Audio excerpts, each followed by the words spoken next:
সর্বেভ্যো নমো নমঃ। প্রিয় ছাত্রছাত্রীরা, আশা করি তোমরা ভালোই আছো। আর আজকের তোমাদের আলোচ্য বিষয় আমি পড়াবো আজকে তোমাদের দ্বাদশ শ্রেণীর যে দুটো গদ্য আছে, প্রথমত আর্যাবর্ত বর্ণনাম, দ্বিতীয়ত বনগতা গুহা। তার মধ্যে প্রথম যেটি আছে আর্যাবর্ত বর্ণনাম। আর্যাবর্ত বর্ণনাম এই টেক্সটটা তোমাদের আজকে পড়াবো।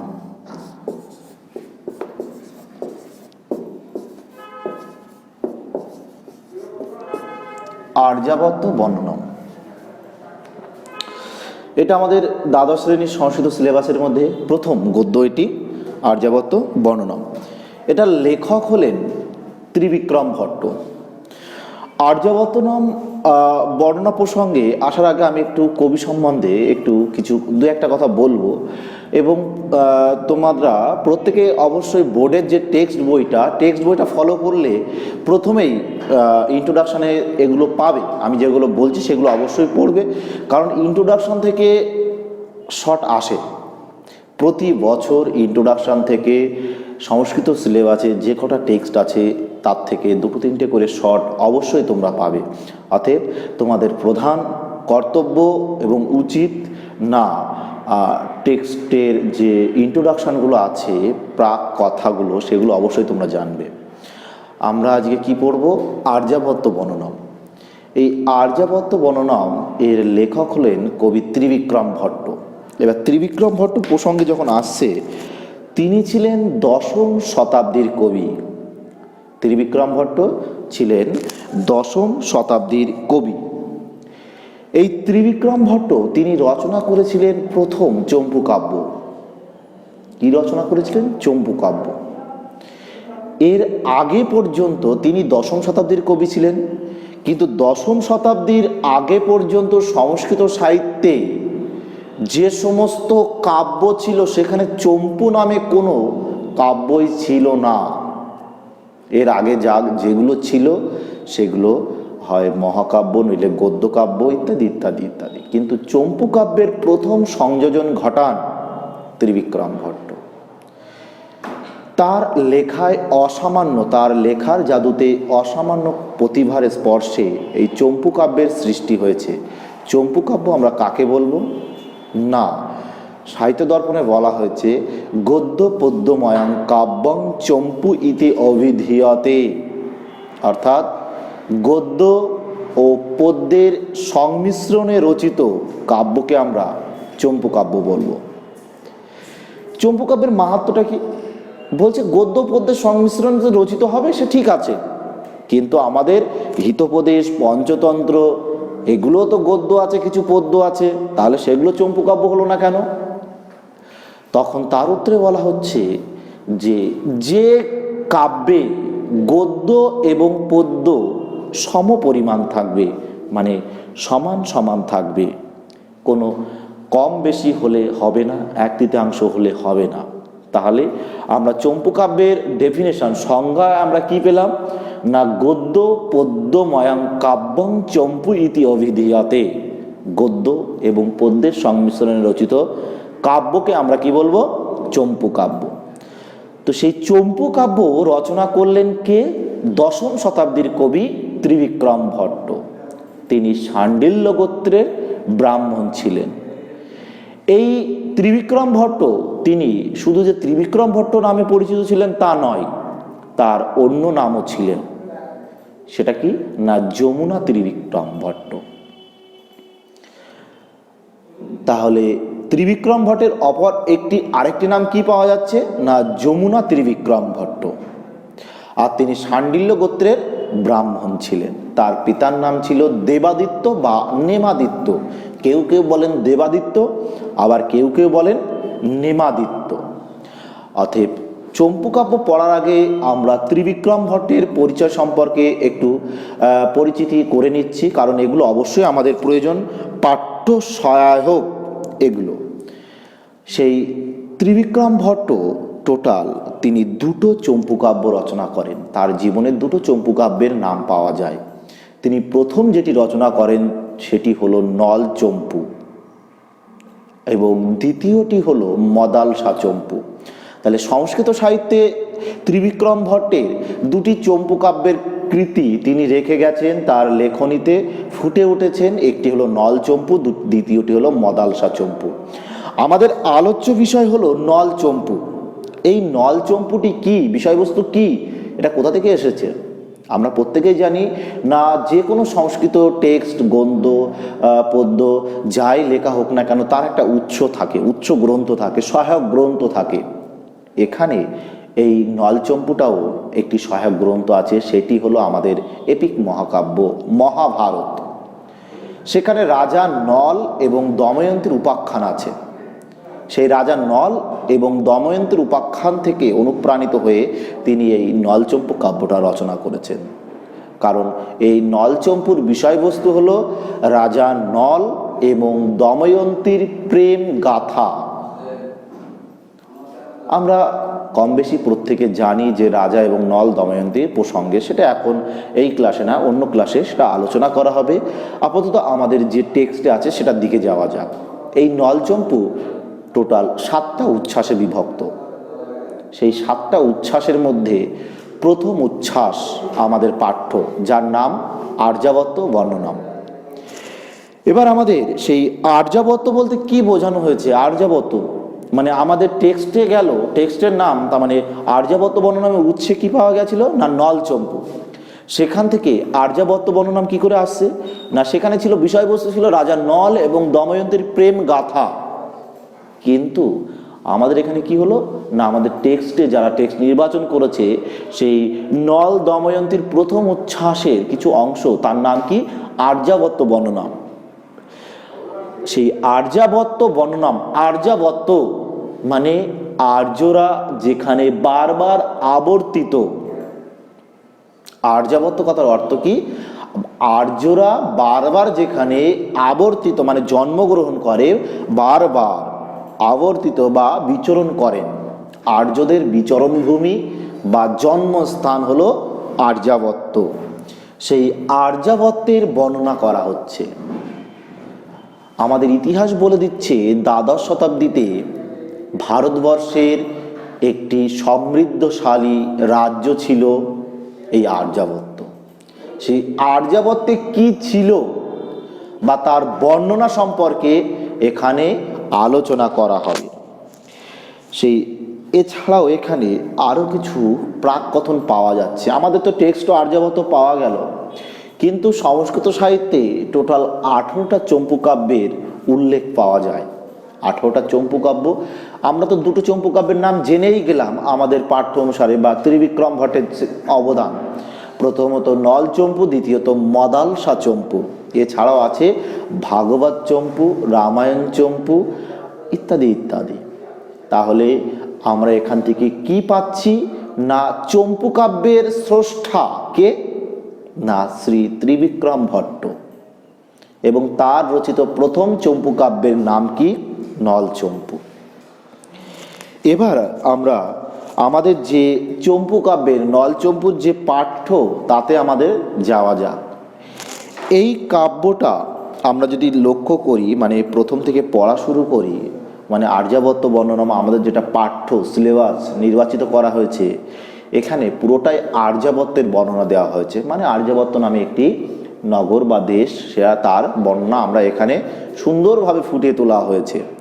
এবং এর মধ্যে আমাদের সংস্কৃত সাহিত্যে আমরা জানি যে লেখকের কৃতিত্ব বা অবদান আরও উজ্জ্বল করার জন্য তিনি অসংখ্য উপমা বা অলঙ্কার, ছন্দ ইত্যাদি ব্যবহার করে থাকেন। এখানেও ঠিক তেমনই তিনি ব্যবহার করেছেন তার লেখনীর জাদুতে। কি ব্যবহার করেছেন না, কখনো যমক অলঙ্কার ব্যবহার করেছেন, কখনো অর্থান্তর ন্যাস অলঙ্কার ব্যবহার করেছেন। মানে বলছে এক, কিন্তু তার অভ্যন্তরীণ অর্থ আর এক অর্থ প্রকাশ পাচ্ছে। এবং আমরা এই যদি টেক্সটটা পড়ি, তাহলে সেখান থেকে আরও সুন্দর ধারণা আমাদের সামনে চলে আসবে। তাহলে আমাদের শুরু করা যাক। প্রিয় ছাত্রছাত্রীরা, তোমরা প্রত্যেকে বইটা অবশ্যই সামনে রাখবে এবং বই সামনে রেখে, কারণ এখানে তোমাদের একাদশ শ্রেণীতে কিন্তু সন্ধি যে সিলেবাসে আছে ব্যাকরণের, সেটা কিন্তু টেক্সটটা সুবিধার জন্য করা হয়েছে। কারণ সন্ধি আর সমাস যদি না জানো তাহলে কিন্তু টেক্সট পড়া দুর্বিষহ হয়ে ওঠে। অতএব আর প্রত্যেকে ছাত্রছাত্রীরা তোমরা বাংলা হরফ দেখবে না, তোমরা দেবনাগরী হরফটাই দেখবে। কারণ তোমাদের পরীক্ষায় প্রশ্ন কিন্তু দেবনাগরীতে আসবে, বিশেষ করে ব্যাকরণ পাঠটা। অতএব আমাদের আজকের বিষয় কি? নলচম্পু, প্রথম উচ্ছ্বাস, আর্যাবর্ত বর্ণম। তো এখানে অসংখ্য প্রশ্ন, অসংখ্য সন্ধি বিচ্ছেদ করা আছে, তো তোমরা একটু দেখবে, ভালো করে লক্ষ্য করবে। দেখো এখানে তোমরা দেখো কি বলছে এখানে, অস্তি সমস্ত বিশ্বম্ভরা ভোগ ভাস্বল্য লালাম লীলায়মান। আমরা প্রথমে কি পড়ছি? এটা না আর্যাবর্তের বর্ণনা। অতএব যা কিছু দেওয়া হবে সবই আর্যাবর্তের বর্ণনা। অস্তি মানে ছিল, কোথায় ছিল? আর্যাবর্তে ছিল। কি?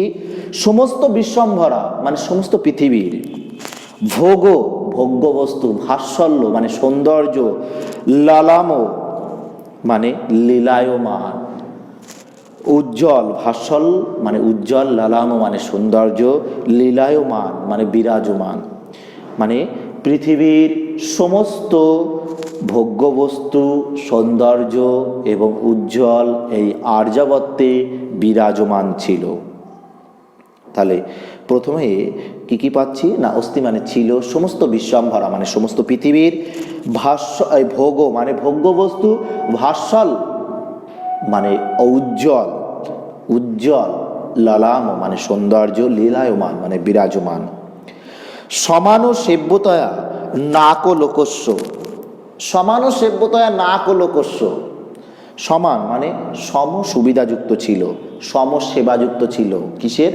না নাক লোকস্য, নাক লোক মানে স্বর্গলোক। তোমরা যদি একটু দেখো, অমরকোষ বলে একটি গ্রন্থ আছে, সেই বইটা যদি তোমরা লক্ষ্য করো, সেই অমরকোষে দেখতে পাবে স্বর্গের একাধিক নাম আছে। স্বরব্যয়ম স্বর্গ, নাক ত্রিদিব ত্রিদশালয়া, সুর লোক লোক দিব দিবা, মানে স্বরব্যয়ম, স্বর ব্যায়াম, লোক, ত্রিদিব, নাক ইত্যাদি ইত্যাদি। অতএব সেখানে স্বর্গের একটি প্রতিশব্দ হলো কি? না। তাই এখানে বলা হচ্ছে সমান সেব্যতায় নাক লোকস্য। এখানে নাক লোক বলতে স্বর্গলোককে বোঝানো হয়েছে। সমান সেব্যতায় নাক লোকস্য মানে স্বর্গের মতো সম সুবিধাযুক্ত ছিল এই আর্যাবর্ত। গ্রাম্য কবি কথাবন্ধ ইব নিরসস্য মনোহর। গ্রাম্য কবি কথাবন্ধ ইব নিরসস্য মনোহর।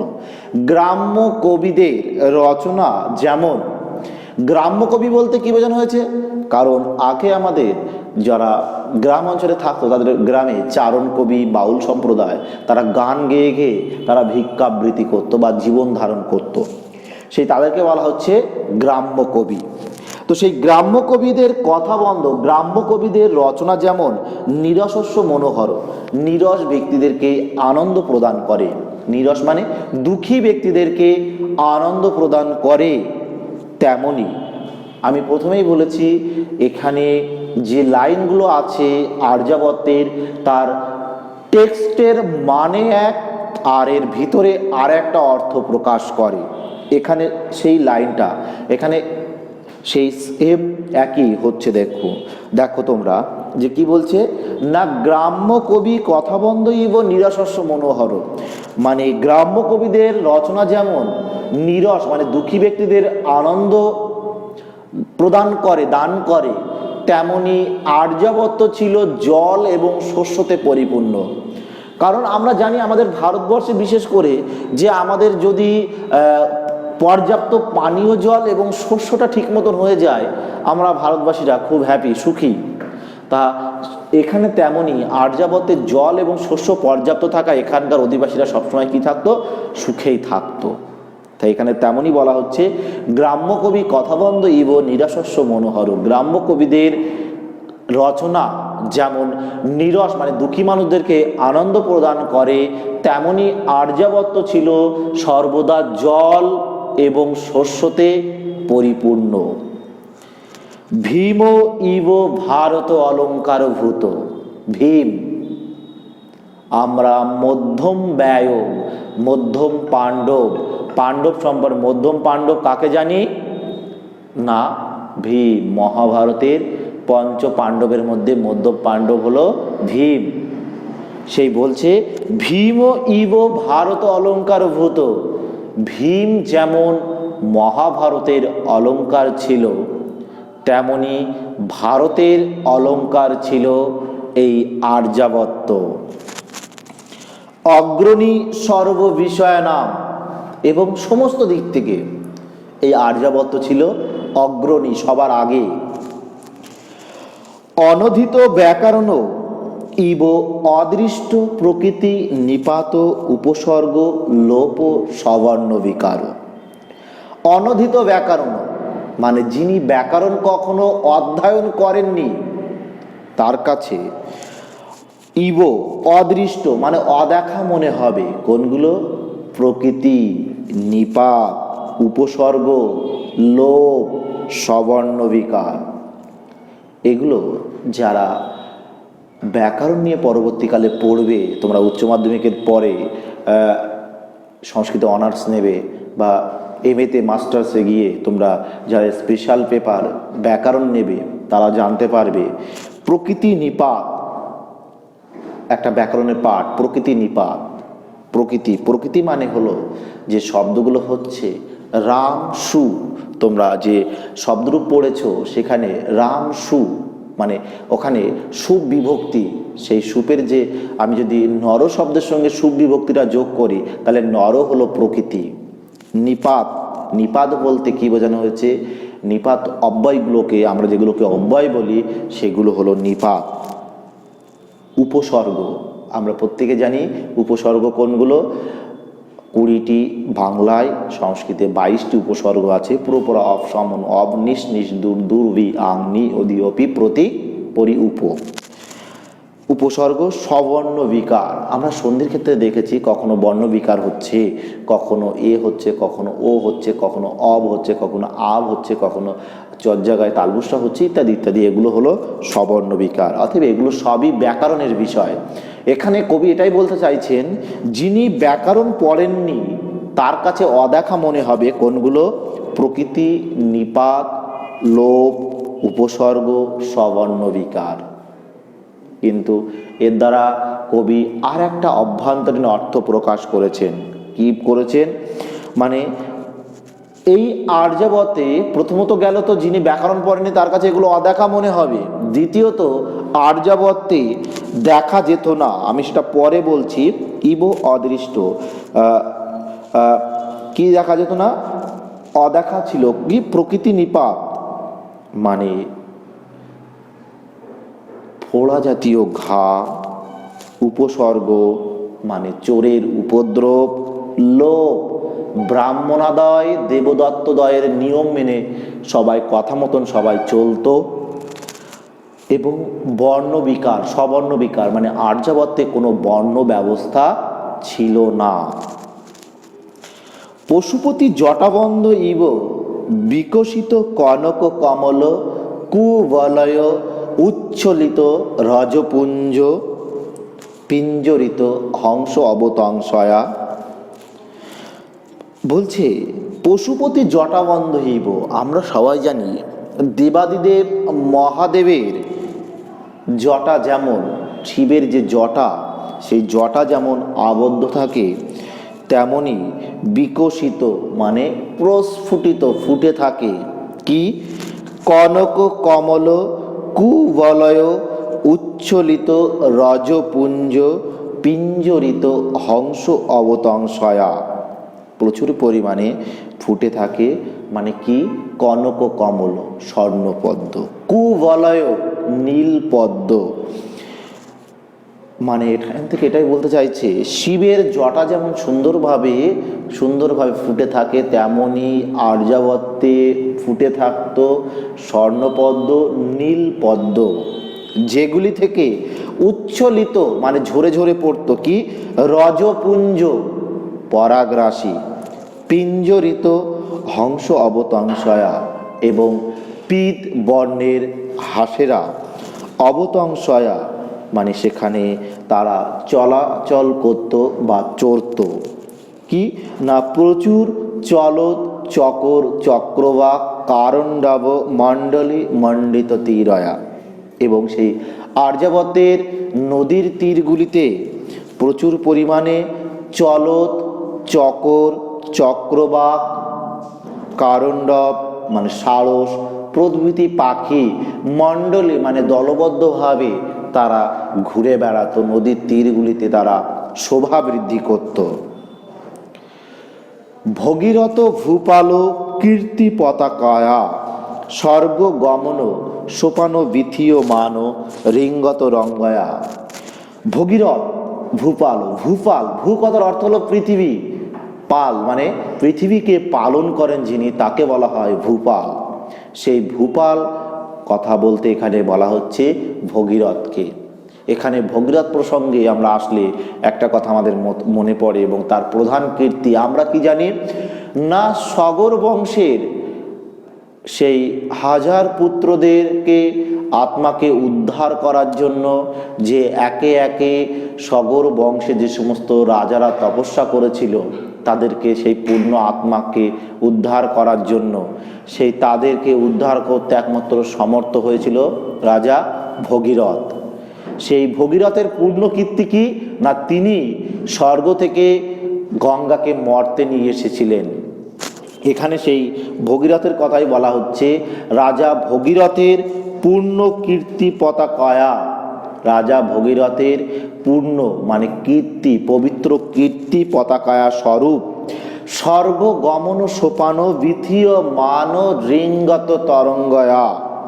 কি বলছে? স্বর্গ গমন, স্বর্গে গমন করার মানে স্বর্গে যাওয়ার, সোপান মানে যে সিঁড়ি, সেটি কেমন? বিথীয় মান ধাপে ধাপে বয়ে গেছে, রিঙ্গত তরঙ্গয়া মানে তরঙ্গ আকারে। গঙ্গায় পূর্ণ সলিল মানে গঙ্গার পবিত্র জল দ্বারা সেটি ধাপে ধাপে সিঁড়ি আকারে বয়ে গেছে। প্লাবিত চন্দ্রভাগা এক অলঙ্কৃত দেশস্য। এবং এই আর্যাবতের এক ধার দিয়ে অর্ধ চন্দ্রাকারের মতো বয়ে গেছে, প্লাবিত হয়ে গেছে কি না, চন্দ্রভাগা নদী। পূর্ণ শরণ্য পূর্ণকারী নাম, এই আর্যাবত্ত ছিল পুণ্যার্থীদের আশ্রয়স্থল। পূর্ণকারী নাম মানে পুণ্যার্থীদের আশ্রয়স্থল। আরাম রমণীয় কদলী বনস্য, আর্যাবতে সুন্দর কলাবনের বাগান দেখা যায়। ধাম ও ধর্মস্য, আর্যাবত ছিল ধর্মের ধাম স্থান। আশ্রয় শ্রেয়সাম, পুণ্যার্থীদের আশ্রয়স্থল। আকর সাধু ব্যবহার রত্নানাম, আর্যাবত্ত ছিল সৎ ব্যবহার রূপ রত্নের খনি। আমরা কি জানি রত্ন কি? যেগুলো দামি ধাতব পদার্থ তাকে আমরা কি বলি? রত্ন।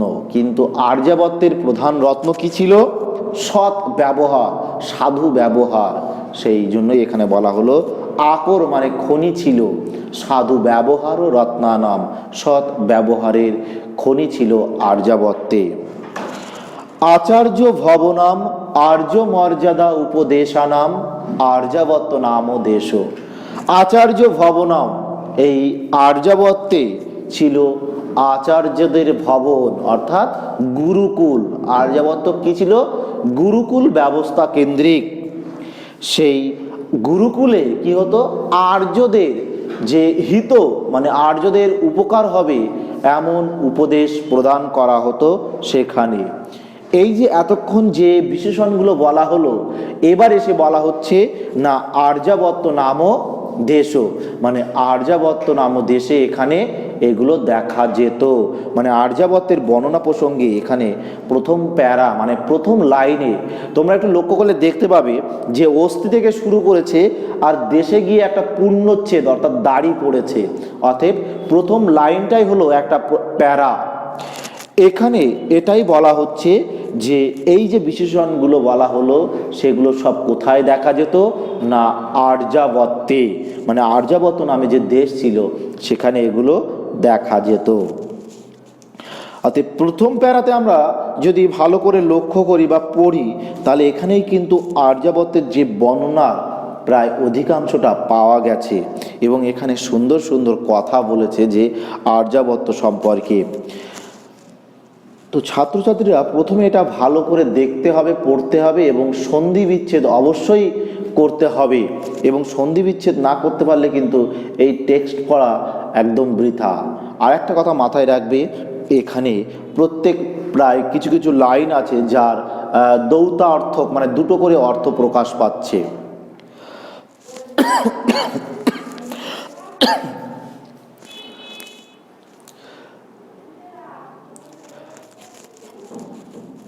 তাহলে প্রথম ক্লাসে তোমাদের আর্যাবর্তের ইন্ট্রোডাকশনটা দেওয়া হলো। দ্বিতীয়ত তোমাদের যে আর্যাবর্তের প্রথম প্যারা তোমাদের পড়ানো হলো। এখানে যেগুলো খুবই ইম্পর্টেন্ট প্রশ্ন, এখানে যেগুলো খুবই ইম্পর্টেন্ট শব্দ সেগুলো তোমরা একটু দাগিয়ে নাও, বইতে দাগিয়ে নাও পেন্সিল দিয়ে। সেগুলো বিশ্বম্ভরা কথার অর্থ কি? বিশ্বম্ভরা কথার অর্থ হলো পৃথিবী। ভাস্বল কথার অর্থ কি? ভাস্বল মানে হলো সৌন্দর্য। লালাম মানে কি? ভাস্বল কথার অর্থ হলো উজ্জ্বল, আর লালাম কথার অর্থ হলো সৌন্দর্য। নাকলোক শব্দের অর্থ কি? স্বর্গলোক। এখানে নিরসস্য মনোহর বলতে কি বোঝানো হয়েছে? এখানে কিন্তু দুটো অর্থ প্রকাশ করতে হবে।